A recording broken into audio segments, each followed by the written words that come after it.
Hey there, beautiful souls. Before we dive into this story, don't forget to hit that like button. Drop your thoughts in the comments and subscribe to keep up with all our juicy tales. All right, let's get cozy and unravel this one together. I still can't wrap my head around it, even now, months later. It all started so simply. A quiet evening, just another night in my world. But oh, how quickly things can shift, like a spark catching in dry grass. My name's Elise, and I've been married to Tom for 15 years. He's a graphic designer, always buried in his sketches or glued to his tablet, chasing deadlines for some fancy ad campaign. Lately, he'd been distant, swallowed up by work. I'm used to it, I guess. I run a small boutique in our coastal town in Maine, selling handmade jewelry and quirky little trinkets. It's my sanctuary, my place to breathe. But our marriage, it's been comfortable, safe, like a well-worn sweater you love, but don't really notice anymore. So when Tom suggested inviting his new coworker, Liam, over for drinks, I was all in. A chance to shake things up, to feel like we were still a team. You know, Tom had talked about Liam before. Said he was sharp, a bit intense, but the kind of guy who could light up a room with his ideas. I imagined some artsy type, maybe a little cocky, fresh off a big city design gig. What I didn't expect was the man who walked through our door that chilly Saturday night. Liam was different. Mid-40s, I'd guess, with dark hair just starting to silver at the temples. His eyes, oh, those eyes deep green, like a forest after rain, framed by lashes that seemed almost unfair on a man. He wasn't drop-dead gorgeous, but there was something about him, a quiet intensity, a warmth that radiated from him like a low, steady flame. He wore a dark sweater that hugged his frame just enough to hint at strength beneath. And when he smiled, it was like he was sharing a secret with you alone. Our little cottage by the sea was glowing that night. I'd set out candles, their flickering light dancing across the walls, and the air was thick with the scent of lavender and cedar from the diffuser. I'd gone all-out charcuterie board with figs and brie, a bottle of red wine breathing on the counter, soft jazz humming in the background. It was the kind of night that begged for connection, for something real, or maybe I was just craving it. Tom, bless him, dove right into work talk. Fonts, color palettes, client demands. I tried to keep up, swirling my wine, nodding at the right moments, but my mind was wandering.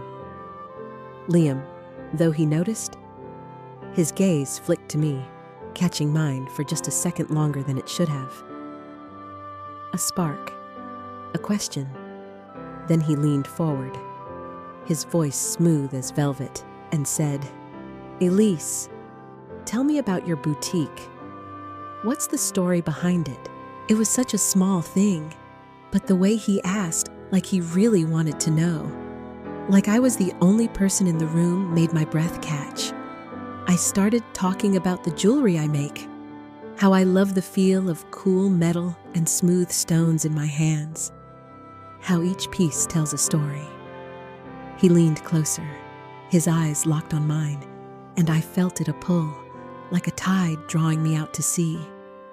"That's beautiful," he said, his voice low, almost a whisper.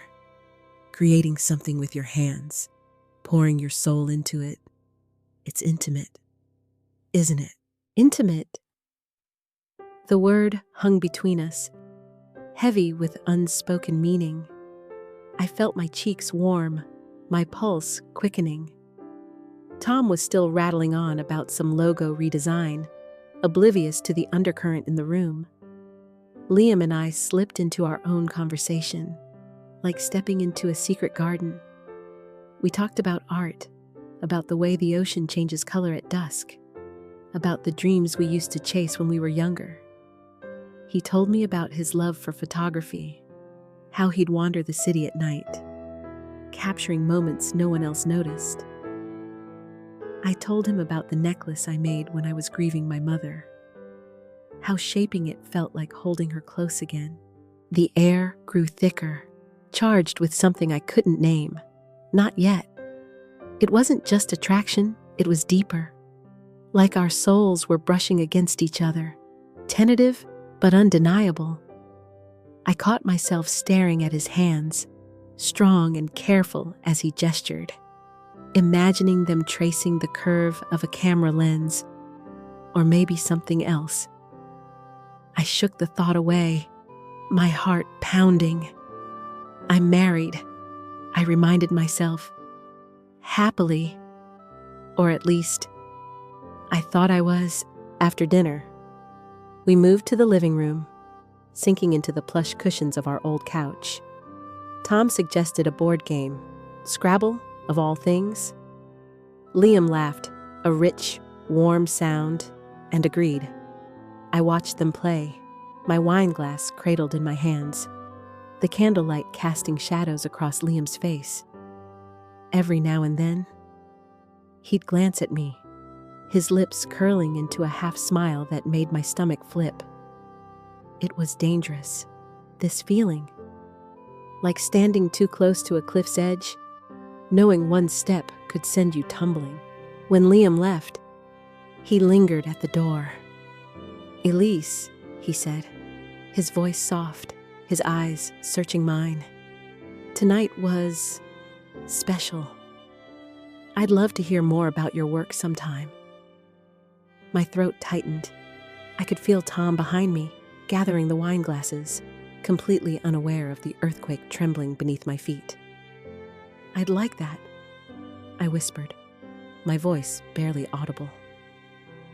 He reached out, his fingers brushing mine for just a moment, warm, electric, forbidden. Then he was gone, the door clicking shut behind him. The silence in the cottage was suffocating. Tom yawned, stretching. Liam's cool, right knows his stuff. I forced a smile. Yeah, he's great, but my mind was elsewhere, tangled in the memory of that touch, that look, that voice. I went to bed that night, my body buzzing, my thoughts a whirlwind. What was happening to me? Was I losing it? Letting a single evening unravel everything I thought I knew. The next few days were torture. I couldn't stop thinking about Liam. Every moment replayed in my mind his smile, the way he listened, the way his presence felt like a magnet pulling me closer. I threw myself into work, polishing stones, sketching new designs, anything to keep my hands busy. But my heart, it was restless, aching for something I couldn't name. Then, on Thursday, my phone buzzed, an unknown number. My heart leapt into my throat as I answered. Elise. That voice, smooth and warm, sent a shiver down my spine. "It's Liam." I swallowed hard, trying to sound casual. "Hey, good to hear from you." He paused, and I could almost hear the smile in his voice. "I was wondering if you'd like to grab coffee tomorrow. There's a place by the pier I think you'd love." Coffee. So innocent, yet so dangerous.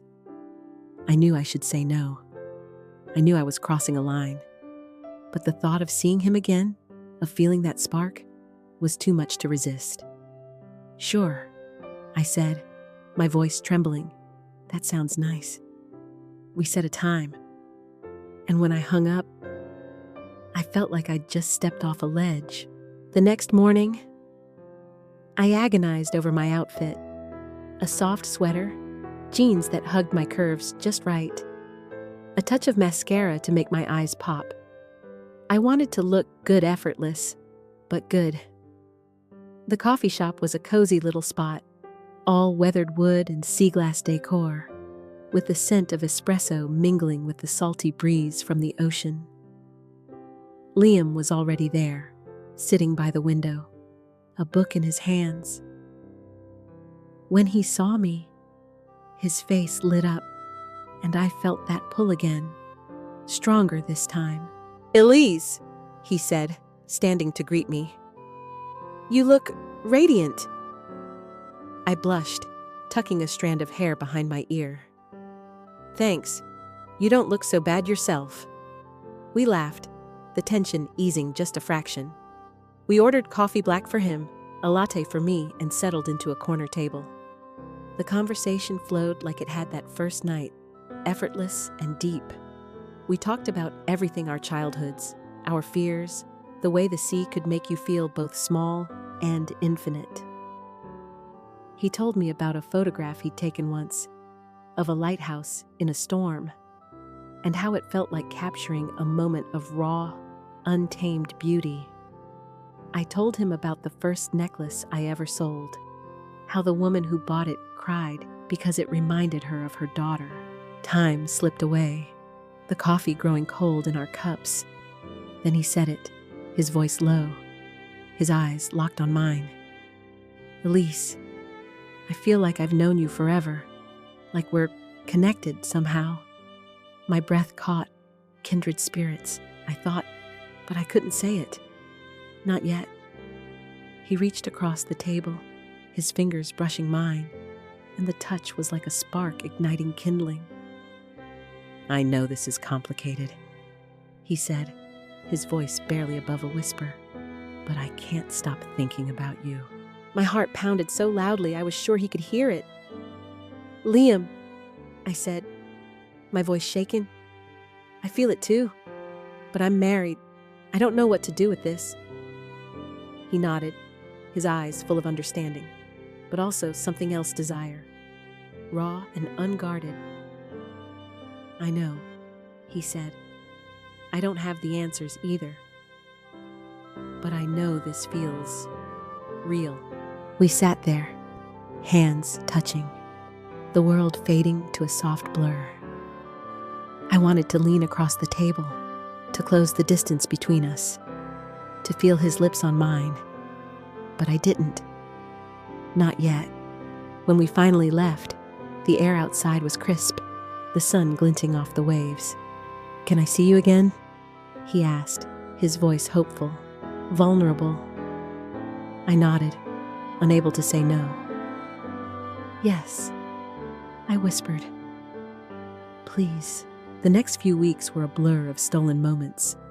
A walk on the beach, a quiet dinner at a tucked-away restaurant. Each time, the pull grew stronger, the line between right and wrong blurrier. I told Tom I was working late at the boutique, a lie that tasted bitter but slipped out too easily. Every touch, every glance from Liam set my skin on fire. I was falling, and I didn't know how to stop. One evening, we ended up at a secluded cove, the moon casting a silver glow over the water. We sat on a blanket, the sound of the waves a soft lullaby. Liam turned to me, his eyes dark and intense. "Elise," he said, his voice rough with emotion. "I'm trying so hard to do the right thing, but when I'm with you, it's like nothing else matters." My heart ached, torn between guilt and longing. I reached out, my fingers tracing the line of his jaw, feeling the warmth of his skin.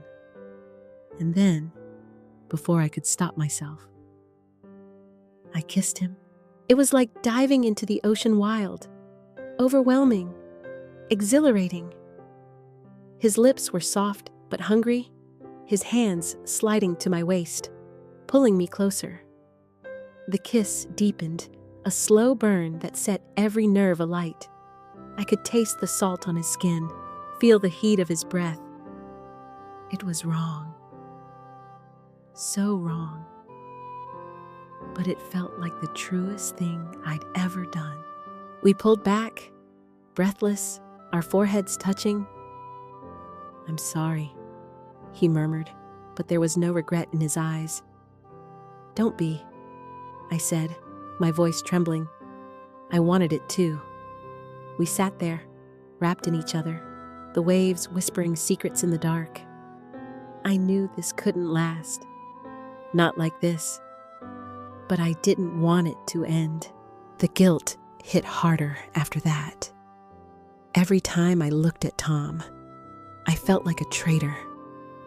He was still the man I'd loved for 15 years. The man who'd held me through sleepless nights, who'd laughed with me over burnt dinners. But something was missing. Something I'd found with Liam. I couldn't keep lying.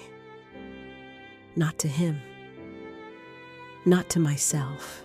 One morning, over coffee, I told Tom everything. The words poured out, raw and unfiltered: the dinner, the coffee dates, the kiss. His face crumpled, a mix of shock and betrayal. "Elise," he said, his voice breaking. "How could you?" I had no defense, only tears. "I'm so sorry," I said. "I didn't mean for this to happen. But I can't pretend I don't feel it." We talked for hours, our voices rising and falling, tears staining the table. Tom was hurt, angry, but also lost. He couldn't understand why I'd risk everything for a stranger. I tried to explain the connection, the way Liam saw me, really saw me, but it sounded hollow, even to me. In the end, we decided to separate. It was like carving out a piece of my heart, but the trust was gone, shattered by my choices. Tom moved out the next week. The cottage felt too big, too quiet without him. I threw myself into my work, crafting jewelry until my hands ached, but Liam's face was always there, haunting me. I called him, told him what had happened. "Elise," he said, his voice heavy with sorrow. "I never wanted to hurt you, or him." "I know," I said, "but we can't undo it."